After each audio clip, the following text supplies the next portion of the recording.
Bonjour. I guess today I want to talk about truth and reconciliation. Not the commission, the idea of it. Not the reconciliation. First you have to have truth. That's why it's important to understand residential schools. A lot of people don't really get it, why it was so bad. After 1920, residential schools became mandatory.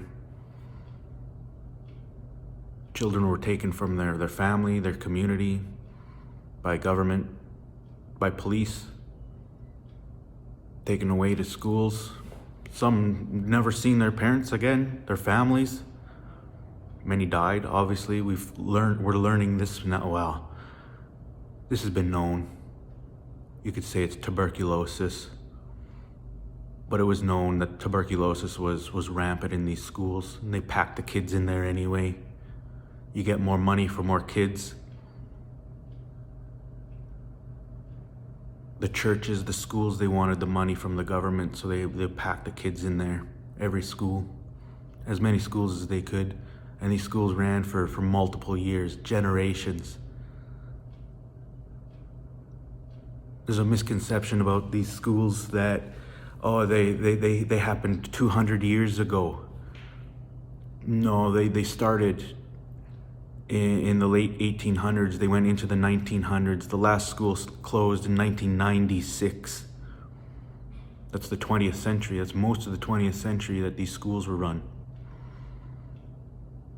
Another misconception is, oh, these schools, they were there for the benefit of the native people.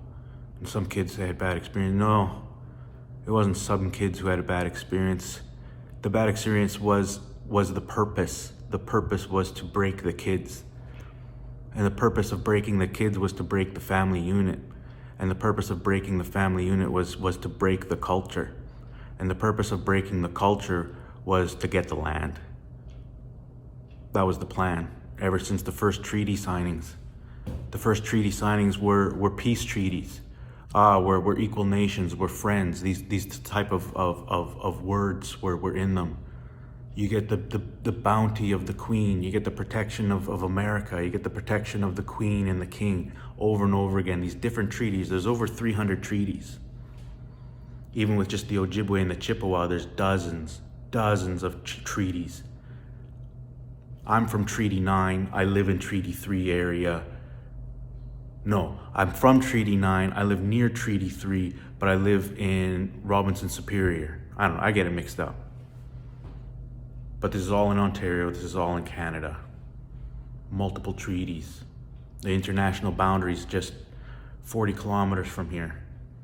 And that international boundary was created before Canada was a country. And before some of these treaties were even signed. It was a giant scam. The treaties were a scam. The treaties were a scam to take land from people who were promised things. Many of the promises were broken. I'm not going to get into that. The point is truth. Without truth, without this stuff being taught in schools, it's just generation after generation of ignorant North Americans. Cowboys and Indians, right? The cowboys are always the winners. That's the stereotype, right? That's that John Wayne stereotype. And it's still going on, 21st century. People think that here in Canada that the Indians were conquered.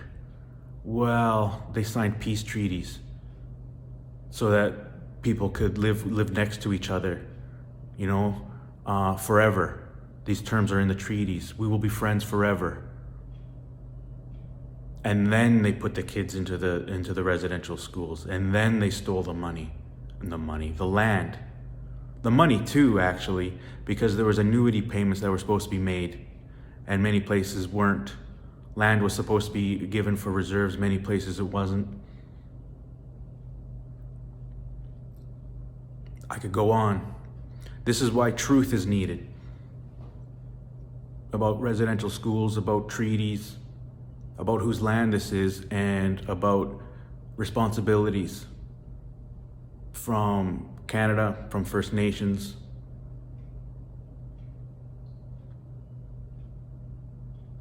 and from our teachers and leaders. Miigwech.